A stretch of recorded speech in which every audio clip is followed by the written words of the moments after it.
لو عايز تتعاون مع انفلونسر تختاره على اساس ايه؟ في شوية معايير وشوية حاجات بنبص عليها قبل ما نقول هو ده الانفلونسر اللي هنتعامل معاه الكامبين اللي جاية. اول حاجة الكونتنت فيت. اكيد بتاخدوا بالكم ان الانفلونسرز متقسمين: فود بلوجر، فاشن بلوجر، ايش سكين كير، حاجات مختلفة عن بعض، وكل حد بياخد كاتيجوري معين وبيبتدي يعمل كونتنت بتاعه على اساسه.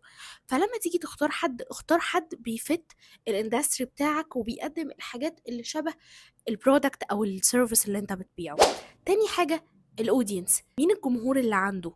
يعني ممكن مثلا البراند بتاعك يكون الجمهور بتاعه جينزي، وتروح تختار انفلونسر محدش بيتابعه غير ماما وخالتي، او تختاري بنوتة عسولة تسوق لك لبراند الملابس بتاعك، بس في نفس الوقت يكون الاودينس اللي بيتابعها اغلبه رجالة.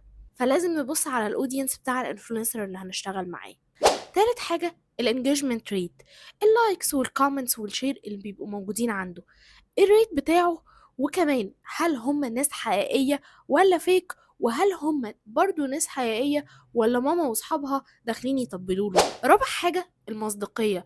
في انفلونسرز معروفة ان هما ما عندهمش ذمة، بيعملوا اعلان للبراند وعكسه، بيعملوا اعلان لبراند بيبيع اكل صحي وبيقولوا ان هما عاملين دايت، وتاني يوم بيروحوا يعملوا اعلان لبراند اكل يبوظ الدايت ويوديه في داهية. فلازم تاخد بالك وانت بتختار ان انت تختار انفلونسر لما بيعمل اعلان بيكون بيعمل اعلان لحاجة هو مؤمن بيها وجربها فعلا، مش مجرد اعلان وخلاص.